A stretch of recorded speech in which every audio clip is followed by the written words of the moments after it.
Good morning, my dear students. How are you? I hope you are doing very well. नमस्कार, सुप्रभात बच्चों। आप लोग मुझे पता है घर पे बहुत अच्छे से रह रहे होंगे। So today we are going to continue the further topics of the second chapter of your history. Second chapter, chapter 2, Socialism in Europe and Russian Revolution. Socialism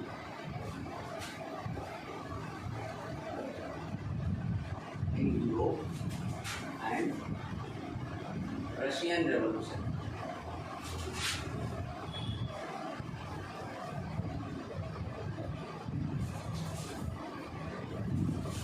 अभी तक क्लास 9 हम लोगों ने इस चैप्टर में पढ़ा है कि किस तरीके से फ्रेंच रेवोल्यूशन के बाद से सोसाइटी जो थी वो पूरी दुनिया के यूरोप की बदल रही थी। कौन थे वो रेडिकल्स लोग, कौन थे वो कंजर्वेटिव्स लोग और कौन थे वो लिबरल्स लोग। तीन तरह के लोग पूरे के पूरे यूरोप में पूरी सोसाइटी में फैल चुके थे और ये लोग तरह तरह के चेंजेस चाह रहे थे पूरी की पूरी दुनिया में। कम्युनिज्म की सोच क्या थी, कार्ल मार्क्स क्या थे, ये सारी चीज़ें मैंने पिछले अपने वीडियोस में तुम लोगों को बहुत अच्छे से समझाई हैं। ठीक है, कार्ल मार्क्स के बारे में मेरे पिछले वीडियोस, लगता है आप लोग मेरे वीडियोस अच्छे से नहीं देख रहे हो। ठीक है, आप लोगों को हिस्ट्री समझ में नहीं आ रही है, आप लोग वीडियो देखते ही नहीं हो। अगर दिन भर घर पे पढ़ना है ही नहीं तुम लोगों को। मेरे पिछले वीडियोस में मैंने कंजर्वेटिव्स, लिबरल्स, रेडिकल्स, इन सारे लोगों के बारे में बहुत अच्छे से समझाया था। कार्ल मार्क्स के बारे में हम लोगों ने पढ़ा था पिछले क्लासेस में। इंडस्ट्रियल सोसाइटी और सोशल चेंज, सामाजिक चेंज किस तरीके से आ रहा था। एक ऐसी सोसाइटी, एक ऐसी इंडस्ट्रियल सोसाइटी वो लोग चाहते थे जहाँ पे लोगों को बराबर का हक मिले। इससे पहले वाले जो वर्कर्स लोग थे उन लोगों को बराबर का हक उनकी सोसाइटी में नहीं मिल रहा था रशिया में। इसके अलावा और भी बहुत सारी चीज़ें हम लोगों ने पढ़ी। जितने भी इंडस्ट्रीज थी रशिया के अंदर, वो सारी की सारी इंडस्ट्रीज जो थी वो प्राइवेट ओन थी। हम लोग ने पिछले क्लासेस में एक वर्ड सीखा था जो कि बहुत इंपॉर्टेंट है रशिया में, कैपिटलिस्ट।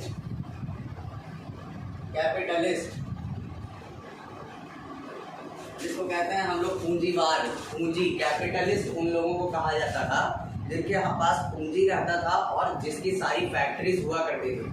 सारे के सारे इंडस्ट्रीज बड़े लोगों के थे। ठीक है, देश के अंदर गरीबों को किसी भी तरह का कोई सम्मान नहीं मिल रहा था।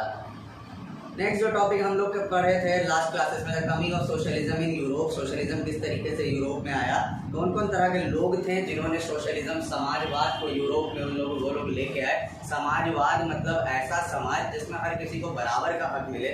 ठीक है, इसकी शुरुआत कहाँ से हुई। सपोर्ट फॉर सोशलिज्म, कैसे लोगों को और लोग सोशलिज्म को लोगों ने सपोर्ट करना शुरू किया। ठीक है, ये सारी चीज़ें वर्कर्स, जर्मनी, इंग्लैंड, आसपास के यूरोप के जितनी भी कंट्रीज थी, यूरोप के सारी कंट्रीज के जितने भी काम करने वाले जो वर्कर्स कम्युनिटी थी, ये वर्कर्स कम्युनिटी के तरफ से ही इसकी शुरुआत हुई थी सोशलिज्म की। ठीक है, आज जो टॉपिक हम लोग शुरू करने वाले हैं वो था रशियन रेवोल्यूशन। रशियन रेवोल्यूशन मैंने पिछले क्लास में थोड़ा सा पढ़ाया था तुम लोगों को। ठीक है, रशियन एम्पायर जो 1914 में, ये फर्स्ट वर्ल्ड वॉर से जस्ट पहले की कहानी। अगर तुम लोग मेरा लास्ट क्लास और ये क्लास अगर लगातार जैसे जैसे क्लास होता जाता है वैसे वैसे अगर रेगुलर अगर तुम लोग क्लास देखोगे तो हर क्लास में जहाँ तक मैं ख़त्म करता हूँ वहाँ तक एकदम डिटेल्ड वे में समझाया जाता है। ठीक है, तो आज हम लोग शुरू कर रहे हैं रशियन एम्पायर 1914 से पहले। ये फर्स्ट वर्ल्ड वॉर से पहले की कहानी थी। ऐसे तो मैंने लास्ट क्लास में पढ़ाया था थोड़ा सा, बट लेट्स रिमाइंड वंस मोर।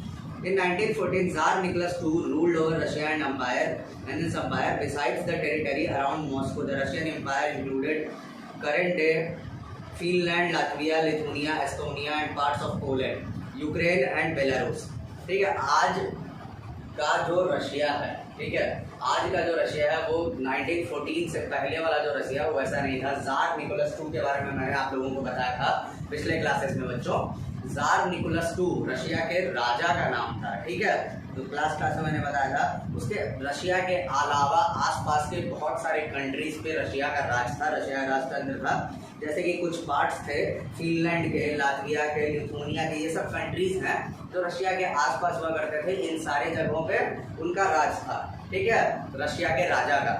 तो शुरुआत कैसे हुई भाई, It stretched to the Pacific and comprised today's Central Asian states. Pacific ocean से लेके और सेंट्रल एशियन स्टेट्स तक एक लंबा रशियन एम्पायर हुआ करता था उस समय.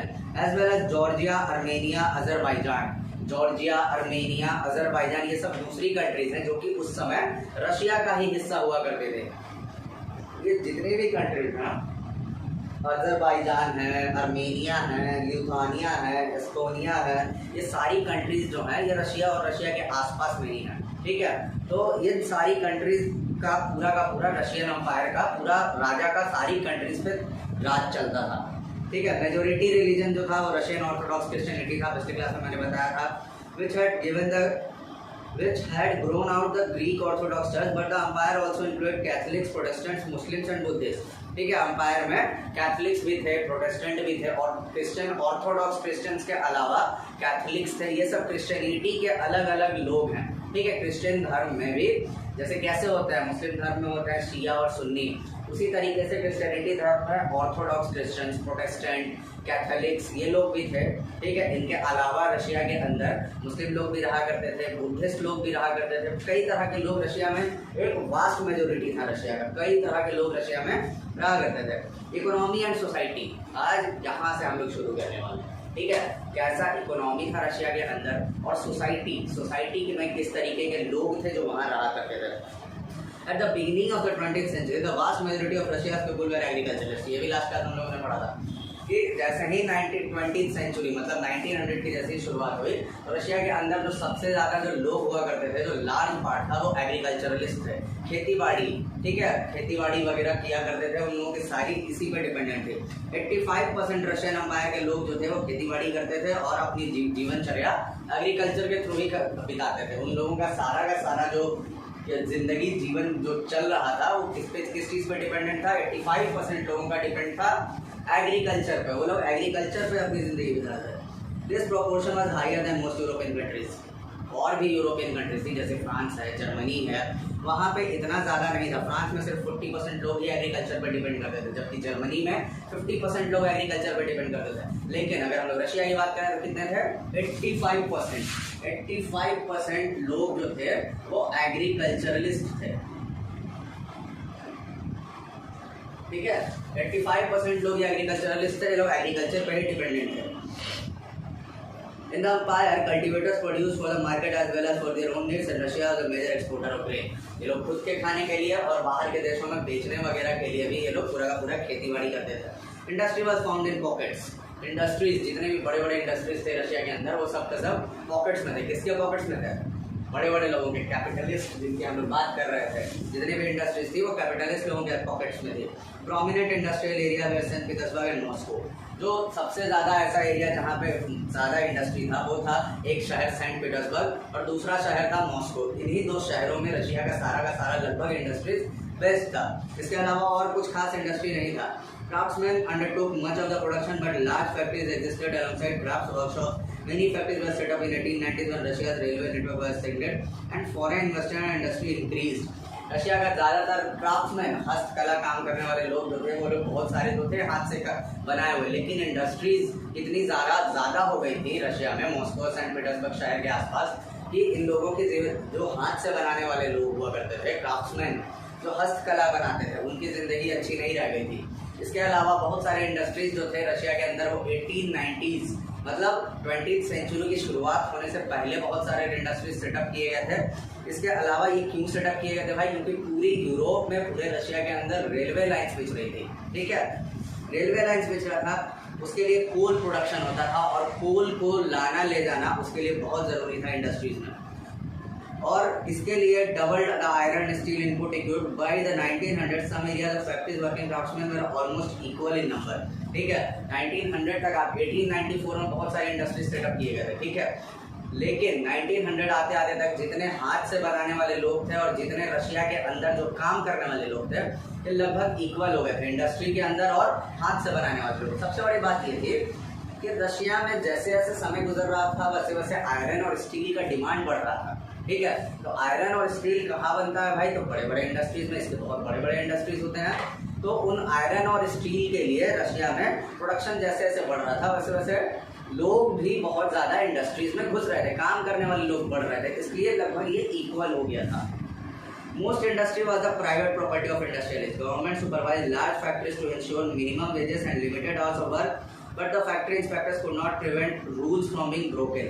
ठीक है, बहुत सारे फैक्ट्रीज जो थी, वो ज़्यादातर फैक्ट्रीज जो थी वो प्राइवेट लोगों की थी। गवर्नमेंट ये देखती थी कि किस तरीके से उनको पैसा मिल रहा है कि नहीं, उनको बहुत कम पैसा तो नहीं ना मिल रहा है, और काम जो था वो कम से कम उनसे ज़्यादा काम नहीं करवाया। ऐसा नहीं ना हो रहा है कि पैसा कम दिया जा रहा है और काम ज़्यादा करवाया जा रहा है। तो गवर्नमेंट इन चीज़ों को देखने के लिए होती थी, लेकिन इन चीज़ों को गवर्नमेंट ठीक से केयर नहीं कर पाती थी, ये भी उनके बस की बात नहीं थी। In the craft unit, small blocks of working days were submitted 15 hours compared to 10 to 12 hours in factories. बहुत सारे ऐसे भी इंडस्ट्रीज थी जहाँ पे 15-15 घंटा काम कराया जाता था, 10 से 15-12 घंटा तक लिमिटेड होता था, इससे ज़्यादा काम नहीं करा सकते हैं, लेकिन बहुत सारे फैक्ट्रीज में 15-15 घंटा भी काम कराया जाता था।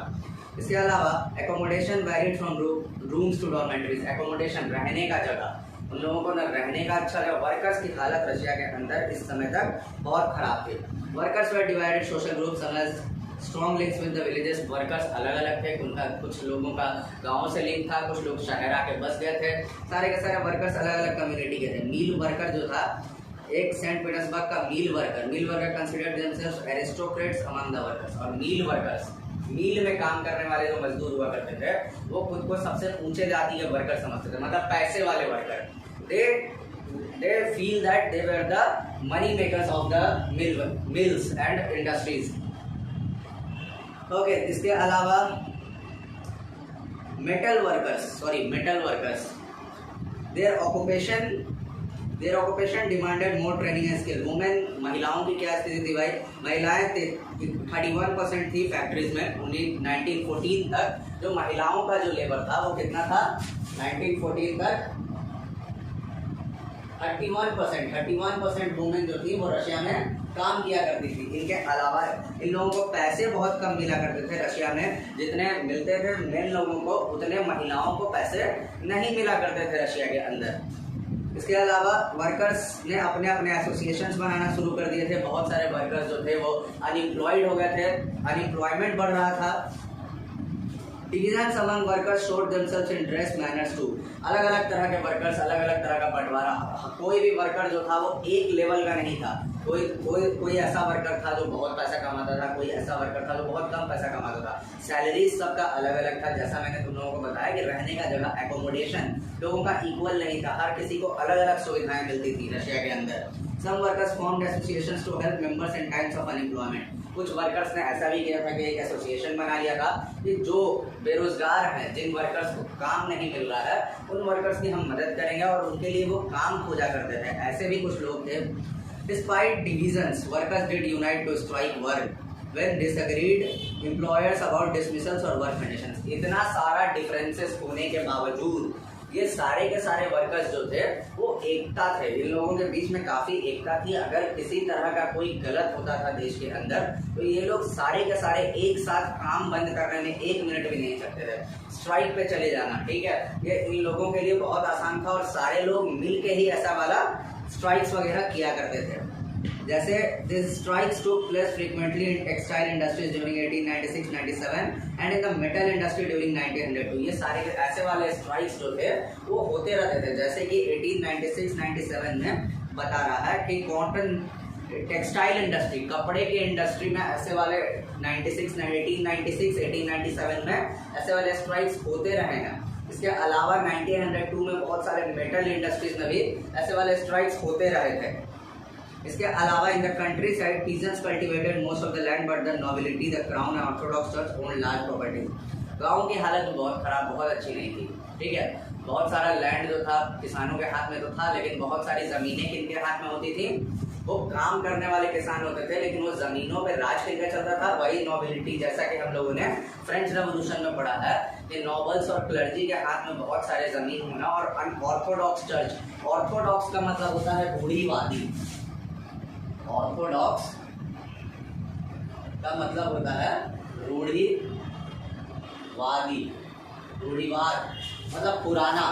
ठीक है, उसको कहते हैं हम लोग तो चर्च और नोबिलिटी क्लर्जी के हाथ में बहुत सारे गांव के खेतों के ज़मीन वगैरह हुआ करते थे। किसान लोग जो भी उगाते थे वो लोग उनसे ले जाया करते थे वो लोग। ठीक है, this was unlike France where people French revolution Britannic peasants respected nobles and fought for them. In Russia, peasants wanted the land of the nobles to be given to them. Frequently, they refused to pay rent and even murdered landlords. ये धीरे धीरे क्या हुआ, लोगों के बीच में ये जो भावना थी, जो नोबिलिटी और क्लर्जी लोगों के था, फ्रेंच रेवोल्यूशन में जिस तरीके की पूरी हिंसा हुई थी, उस तरीके के उससे कहीं ज़्यादा हिंसा हुआ। कई जगह ऐसा भी हुआ कि किसानों ने ज़मींदारों की हत्या कर दी।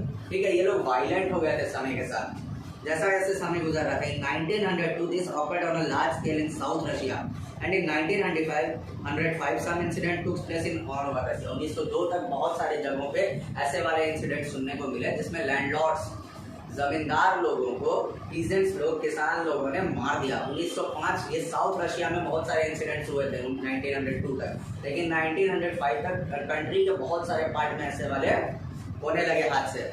सोशलिज्म इन रशिया, समाजवाद किस तरीके से रशिया में फैला। All political parties were illegal in Russia before 1914। 1914 से पहले जितनी पॉलिटिकल पार्टीज थी रशिया में सारी इलीगल थी। ठीक है, 1914 से पहले कोई पॉलिटिकल पार्टीज अपने से फॉर्म नहीं कर सकता था रशिया के अंदर। The Russian Social Democrats Workers Party was formed in 1898 by socialists who respected Marx's ideas. However, because of the government policing, it had to operate as an illegal organization. It set up a newspaper, mobilized workers and organized strikes. ठीक है, 1914 में एक party बनी Russia के अंदर। ठीक है, उस पार्टी का नाम था the Russian social democratic workers party. The Russian social democratic workers party. ये जो पार्टी थी रशिया के अंदर, ये जो 1914 में बनी, ये पार्टी जो थी वो कार्ल मार्क्स के आइडियाज पे काम कर रही थी। कार्ल मार्क्स के आइडियाज पे,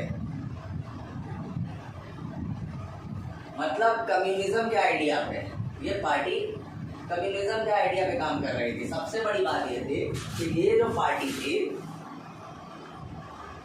ये जो पार्टी बन के आई,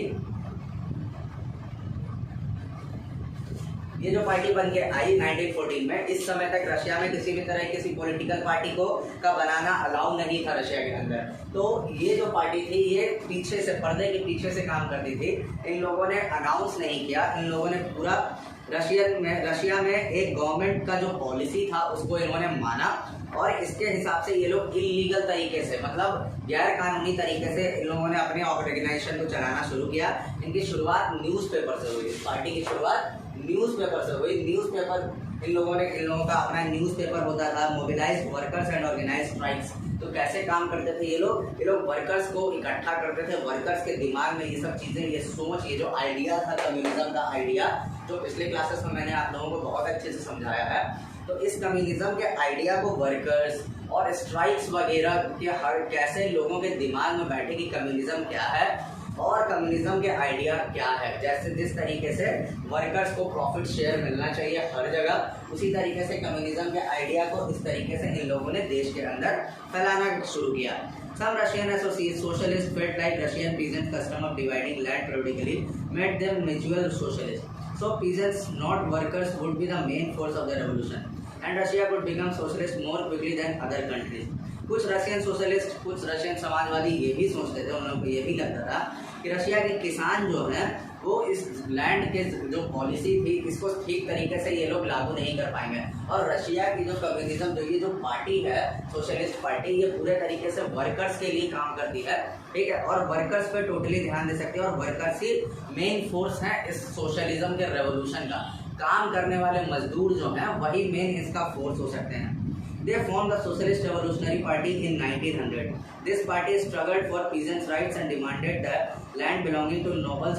So ये लोग ऐसा चाहते थे कि किसान लोग जो हैं, जो किसान देश के अंदर जिनका जमीन नोबल्स और क्लर्जियों के हाथ में होता था, तो ऐसी भी कोई एक पार्टी बने रशिया के अंदर, ठीक है, जो किसानों के लिए स्पेशली काम करे। तो 1900 में तब 1900 में एक पार्टी बन के आई थी, socialist revolutionary party.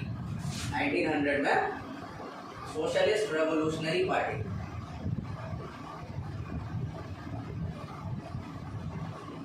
Revolutionary party, ये जो पार्टी बन के आई रशिया के अंदर, ये किसानों के लिए, पीजेंट्स के लिए काम कर रही थी। और ये किसानों पे किस तरीके से किसानों का हित, उनका जमीन नौबत और क्लर्जियों से छूटे, इस पे ये लोग टोटली वर्क कर रहे थे, ये पार्टी। लेनिन, ये नाम बहुत आप अच्छे से याद रखिएगा, ठीक है। व्लादिमीर लेनिन, जिनका नाम आपको रशिया के इतिहास में हमेशा सुनने को मिलेगा, लेनिन, व्लादिमीर लेनिन। लेनिन को रशिया के कम्युनिज्म का फादर ऑफ रशियन कम्युनिज्म कहा जाता है, ठीक है। क्या थे लेनिन, लेनिन की शुरुआत कैसे हुई, लेनिन की कहानी की। Okay, Lenin felt that peasants were not one united group. Some were poor and others rich. Some worked as laborers while others were capitalists who employed workers. Given the differentiation within them, they could not all be the part of socialist movement. ठीक है, अलग अलग तरह के। Lenin को यह एहसास हुआ कि देश के अंदर किसान जो हैं वो अलग अलग तरीके के हैं, कुछ अमीर हैं, कुछ गरीब हैं, कुछ जो है वो पैसे वाले हैं, ठीक है, कुछ ऐसे भी हैं जिनके पास ज़मीन नहीं है, किसी के पास ज़मीन है। तो अलग अलग तरह के किसान, अलग अलग तरह के सोच। तो लेनिन को एक चीज़ समझ में आया कि ये जो इतने ज़्यादा बंटे हुए जो किसान लोग हैं, ये किसान एक साथ मिलके इस पूरे के पूरे ऑर्गेनाइजेशन में हाथ नहीं बटा सकते थे। लेनिन को ये बात समझ में आया था, क्योंकि ये पूरा का पूरा अलग था। किसानों का जो जिंदगी था, किसी का एक तरह का जिंदगी नहीं था। The party was divided over the strategy of organization. Vladimir Lenin, who led the Bolshevik party, Bolshevik group, thought that the repressive society like Tsarist Russia, that party should be disciplined and should control the number and quality of its members. ठीक है, others Mensheviks thought that the party should be open to all. Lenin का कहना ये था, Bolshevik party, Bolshevik party ये Lenin की party थी, ठीक है। तो लेनिन इस पार्टी को लेके चला था स्टार्टिंग में। लेनिन का कहना ये था कि एक ऐसी पार्टी हो जिसमें पीजेंट्स के लिए हम लोग काम ना करें, पहले हम लोग वर्कर्स के लिए काम करेंगे, लेनिन का आइडिया था।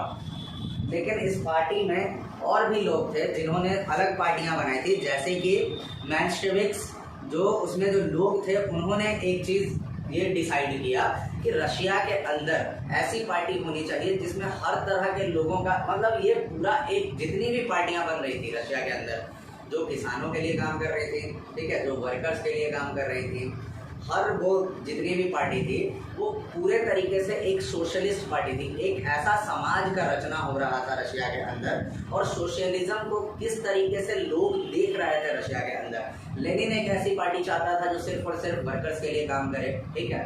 और भी लोग थे जैसे कि मेल्शेविक्स, और है तुम्हारे बुक में, ठीक है, मेल्शेविक्स जैसे कि एक एग्जाम्पल है।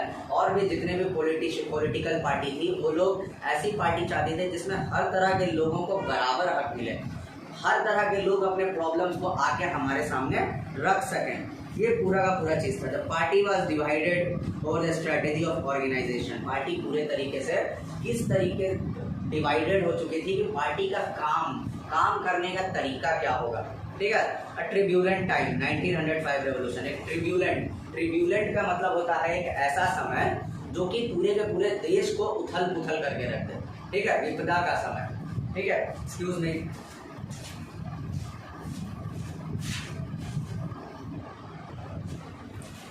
So, class, we were discussing about Russian revolution of ट्रिब्यूलेंट। ट्रिब्यूलेंट के बारे में हम लोग पढ़ रहे थे। ट्रिब्यूलेंट टाइम, 1905 रेवोल्यूशन, 1905 में एक ऐसा समय जिसमें एक रेवोल्यूशन हुआ था। क्या था वो संघर्ष? Russia was an autocracy. Unlike other European rulers, even at the beginning of 20th century, the Tsar was not subject to parliament. Russia एक ऑटोक्रेसी था। ऑटोक्रेसी का मतलब क्या होता है आप समझते हैं? ऑटोक्रेसी, AUTOCRACY, ऑटोक्रेसी का मतलब होता है एकांतिक सरकार, ठीक है, एकांतिक, एक तंत्र, ठीक है। ऑटोक्रेसी का मतलब यहाँ पे होता है एक तंत्र।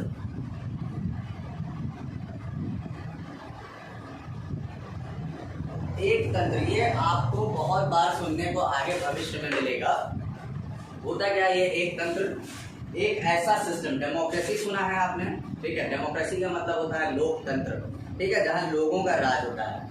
ये है ऑटोक्रेसी, इसका मतलब होता है एक तंत्र जहाँ पे सिर्फ एक आदमी का राज होता है, जहाँ भी देश के सारे डिसीजंस, देश के सारे फैसले, देश के अंदर के बाहर के, देश के अंदर जो भी जरूरी चीज़ें हैं, वो सारे फैसले अगर कोई एक आदमी लेता है तो उसको हम लोग कहते हैं ऑटोक्रेसी। तो रशिया एक ऑटोक्रेसी थी, ठीक है।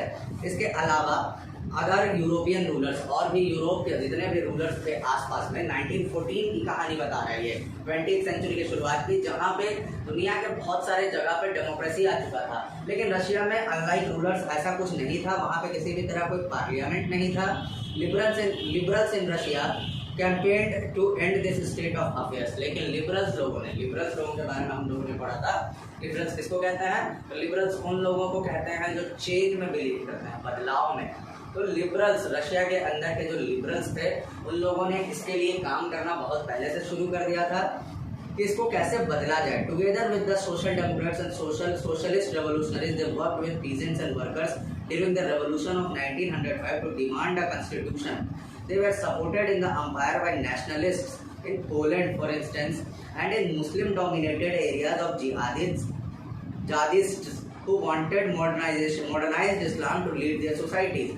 ठीक है, अब हुआ क्या कि लिबरल्स ने रशिया के अंदर इसके लिए काम करना शुरू किया, जैसा कि मैंने आप लोगों को बताया था। ये लोग साथ मिला इनका, इन लिबरल्स को, जिनकी हम लोग अभी तक बात कर रहे थे, ये पार्टियों की, ठीक है, सोशल डेमोक्रेट्स पार्टी और सोशलिस्ट रेवोल्यूशनरीज, ये वो लोग थे जिन्होंने, सोशलिस्ट रेवोल्यूशनरीज जिन्होंने इनका साथ दिया। इसका साथ दिया, लिबरल्स का साथ दिया, जिसमें वो पीजेंट्स और वर्कर्स, जैसा कि अभी हम लोग पढ़ रहे थे, किसान और वर्कर्स, इन लोगों के साथ मिलकर इन्होंने काम करना शुरू किया था। व्लादिमीर लेनिन के बारे में हम लोगों ने पढ़ा कि व्लादिमीर लेनिन इन लोगों के साथ मिलकर किस तरीके से एक नेता बना था और किस तरीके से ये लोग काम करना शुरू किए थे रशिया के अंदर। इन लोगों ने रेवोल्यूशन की शुरुआत की और 1905 में, जिसकी हम लोग बात करने वाले हैं, 1905 में इन लोगों ने एक कॉन्स्टिट्यूशन का डिमांड रखा गवर्नमेंट के सामने, एक संविधान का डिमांड रखा। इन लोगों को सपोर्ट मिला वहाँ के आसपास के भी कंट्रीज से, जैसे कि पोलैंड से इन लोगों को काफ़ी सपोर्ट मिला, जर्मनी के अंदर ये लोग पूरा का पूरा। और इसके अलावा इन लोगों को जैदिदिस्ट, मुसलमान लोग, रशिया के अंदर जो मुस्लिम कम्युनिटी थी, वो लोग भी इसको सपोर्ट कर रही थी। वो लोग क्यों सपोर्ट कर रही थी भाई? क्योंकि वो लोग एक पूरा मॉडर्नाइजेशन चाहते थे, वो लोग अपने रिलीजन के अंदर एक बदलाव देखना चाहते थे। लोग परेशान हो चुके थे जिस तरह के ऑर्थोडॉक्स, मतलब रूढ़िवादी सिस्टम जिस तरीके की रशिया में चलती जा रही थी रेगुलर, तो ये लोग इससे पूरे तरीके से परेशान हो चुके थे, इसलिए ये लोग एक बदलाव देखना चाहते थे। The year 1904 was a particularly bad one for Russian workers. Prices of essential goods rose up quickly that real wages declined for 20%. The membership of Workers' Association rose dramatically when 4 members of the Assembly of Russian Workers, which has been formed in 1904, were dismissed at Putilov Iron Works.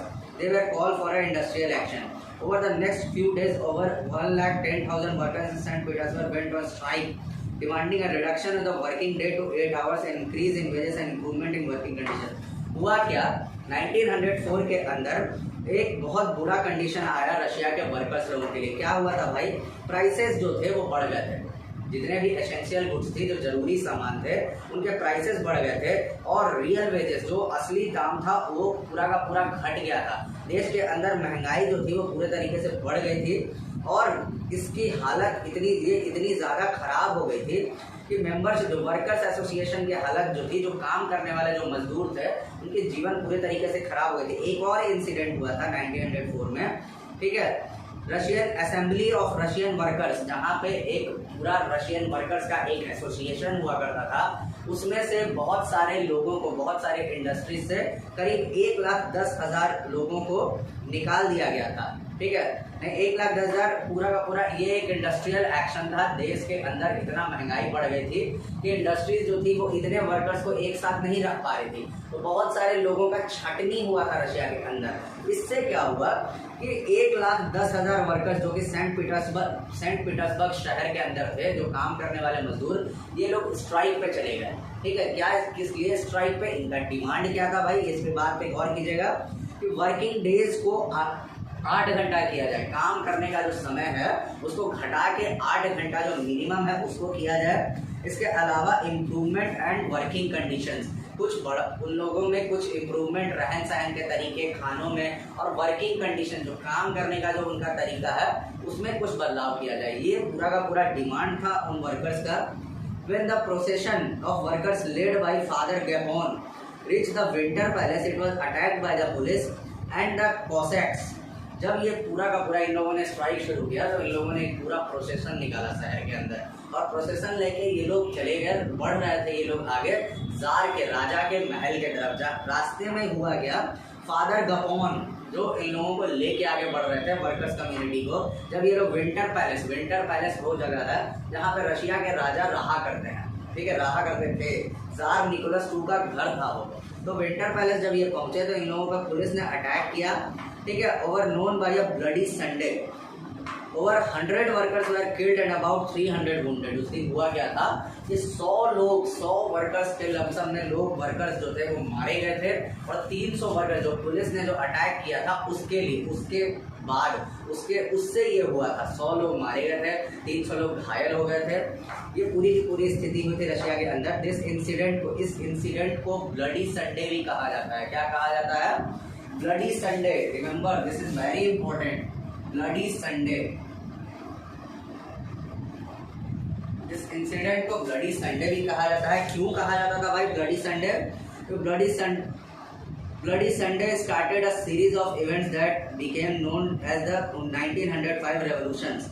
ठीक है, bloody Sunday ही वो एक ऐसा incident था जो शुरुआत था 1905 के रेवोल्यूशन का, जो रशिया में 1905 में जो रेवोल्यूशन आया था ये उसकी शुरुआत थी, ब्लडी संडे। ठीक है, इसके अलावा देश के अंदर क्या हुआ था, strikes took place all over the country and university close down. इतना लोग जो वर्कर्स मारे गए थे इससे पूरे देश में हल्ला हो गया और जगह जगह हड़ताल होने लगे, काम बंद हो गया, बहुत सारे जगहों पे पूरे तरीके से काम ठप पड़ गया। ठीक है, यूनिवर्सिटीज बंद हो गए, student bodies stage walkouts complaining about the lack of civil liberties, lawyers, doctors, engineers, other middle class workers established the unions and demanded a constituent assembly. देश के जितने पढ़े लिखे लोग थे, यूनिवर्सिटीज के स्टूडेंट्स, लॉयर्स, डॉक्टर्स, जितने लोग थे, इन लोगों ने सारे के सारे लोगों ने अपना काम बंद कर दिया और इन मजदूरों के लिए खड़े हो गए। देश के अंदर जो सोसाइटी थी रशिया के अंदर, वो पूरे तरीके से इस डिमांडेड, जितने भी डिमांड्स थे रशिया के वर्कर्स के, उनको सपोर्ट किया इन लोगों ने। During the 1905 revolution, the Tsar allowed the creation of an elected constituent parliament और दूमा।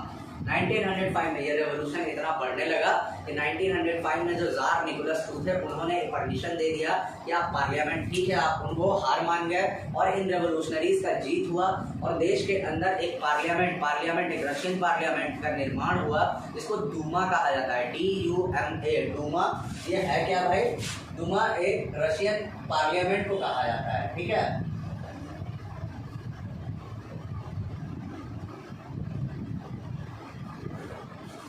रशियन पार्लियामेंट, तो इसका निर्माण हुआ 1905 में। For a brief while during the revolution the existed of large number of trade unions and factory communities made up of factory workers. तो ये पूरा का पूरा जो लोग थे जो इसमें कंस्टिट्यूट किए थे वो लोग वर्किंग कम्युनिटी थी। ये 1905 में कुछ समय तक रेवोल्यूशन जो था वो लार्ज नंबर तक एक्सीड किया।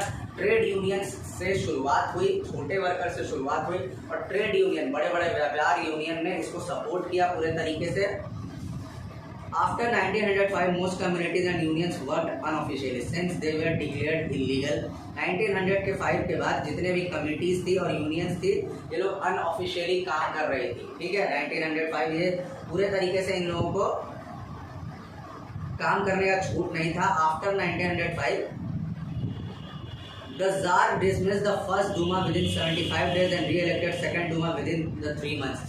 जार ने दूमा का शुरुआत कर तो दिया था देश के अंदर, लेकिन पहला दूमा जो पहला पार्लियामेंट जो बनाया गया था वो 75 दिन ही चल पाया। 75 दिन के बाद उसको फिर डिसमिस कर दिया जार निकोलस II में।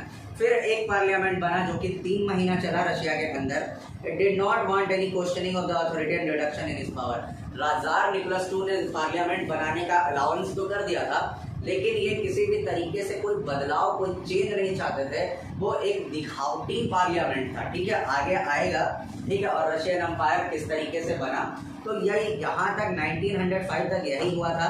He did not want, किसी तरह कोई सवाल जवाब नहीं चाहते थे। He changed the voting laws and packed the third Duma with consecutive politicians. Liberals and revolutionaries were kept out. ठीक है, ये तीसरा दूमा कुल मिला जुला के जब 3 महीने में जब दूसरा पार्लियामेंट खत्म हुआ तब एक तीसरा दूमा बना, एक तीसरा पार्लियामेंट बनके तैयार हुआ।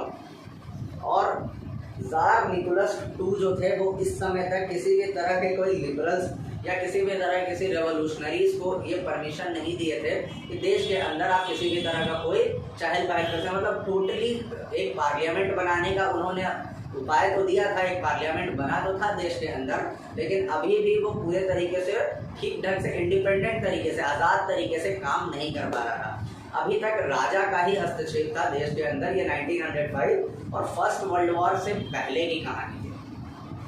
नेक्स्ट क्लासेस में, फर्दर क्लासेस में हम लोग पढ़ेंगे कि फर्स्ट वर्ल्ड वॉर और फर्स्ट वर्ल्ड वॉर से रशियन एम्पायर पे क्या असर पड़ा, कितने चेंजेस आए रशिया की सोसाइटी में। ठीक है बच्चों, मैंने लास्ट क्लास में भी आप लोगों को बताया था कि मैं बोर्ड्स पे जो भी लिखूं आप लोग उसको उतार लिया करें। ठीक है, जैसे कि आप लोग क्लासेस में उतारा करते थे। वीडियोस अगर आप अच्छे से देखेंगे आपको हर एक चीज़ समझ में आएगी। अगर कोई चीज़ नहीं समझ में आती है तो you are allowed to message me, you are allowed to call me. बाकी आपको नोट्स भी प्रोवाइड किए जा रहे हैं रेगुलर, तो जितने आपको पढ़ाए जाते हैं ये सब चीज़ें, हर चीज़ को अच्छे से आप फेयर कॉपी में उतार लिया करें। Okay, till then we will meet in the next class. Thank you so much class.